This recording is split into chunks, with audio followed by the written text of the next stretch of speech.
Tharad KGBV girls હોસ્ટેલમાં વિદ્યાર્થીનીઓએ હલ્લાબોલ કર્યો। કસ્તુરબા ગાંધી બાલિકા વિદ્યાલયના ગૃહમાતાની સામે વિરોધ નોંધાવ્યો। આશાબેનને ફરી ગૃહમાતા તરીકે મૂકવાની ચર્ચા વચ્ચે વિરોધ। ગૃહમાતાની બદલી કરોના બેનરો સાથે વિરોધ પ્રદર્શન કર્યું। મોટી સંખ્યામાં વાલી પણ હોસ્ટેલ પહોંચતા મામલો ગરમાયો। સોનલબેનને હટાવી ફરી આશાબેનને મૂકવાની ચર્ચાઓ તેજ બની, ત્યારે સોનલબેનને ગૃહમાતા તરીકે યથાવત રાખવાની માંગણી કરી। થરાદની વિવિધ કચેરીઓમાં અરજી અને પત્રો આપ્યાનો દાવો। વિદ્યાર્થીનીઓની રજૂઆત ધ્યાને ન લેવાઈ હોવાનો પણ આક્ષેપ। ઉચ્ચ અધિકારીઓ સ્થળ પર આવી વાત સાંભળે તેવી માંગ કરી। કે હોય તો એની જગ્યા પાછા ના મૂકી શકાય અને અમે થરાદની એવી કોઈ કચેરી બાકી નહીં રાખી, બધી ઓફિસો ફરી વળ્યા છીએ, પણ કોઈ અધિકારીઓ અમારું સાંભળવા તૈયાર નહીં। કેટલી અરજીઓ લખીએ, કોઈ સાંભળતું નહીં।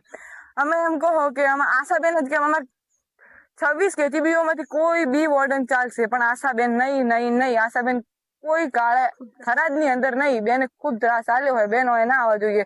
અત્યારથી અમારી પરીક્ષા ચાલુ થઈ છે અને અમે 200 દીકરીઓ છીએ, એમાંથી કોઈ પરીક્ષા લખવા તૈયાર નહીં। જો સુધી એવું અમને કોઈ અધિકારી અમને લિખિત ના આલે કે આશાબેન નહીં આવે, ત્યાં સુધી અમે કોઈ પરીક્ષા દેવા નહીં। જો હોસ્ટેલમાં રહું છું, અમારા આમ તો પેલા વોર્ડન શ્રી આશાબેન હતા પહેલા હોસ્ટેલમાં, પણ બહુ ત્રાસથી અમને કાઢવામાં આવ્યા હતા। અમને બહુ ત્રાસ આપતા હતા, કેમ કે મારવાનું, બોલવાનું, બાપ સુધી બોલવાનું, એટલે અમે કાઢ્યા હતા। પછી અમારે સોનલબેન આવ્યા, અમારે કેજીબામાં અમારે 1 વર્ષથી બહુ સારું ચાલતા હતા। પાછી અધિકારીઓ બદલી અમને કરાવરાવે છે અને આશાબેન પાછા લાવે છે, એટલે અમારે આશાબેન જોઈતા નથી। એના લગતો છે અમારે પ્રશ્ન, બસ અમને ન્યાય આપો। અમારે આશાબેન ના જોઈએ કોઈ કાર્ય। અમે એવું નથી કહેતા કે અમારે સોનલબેન નથી, સોનલબેન અહીંયા જ રાખો, પણ અમારે આશાબેન ના જોઈએ બસ।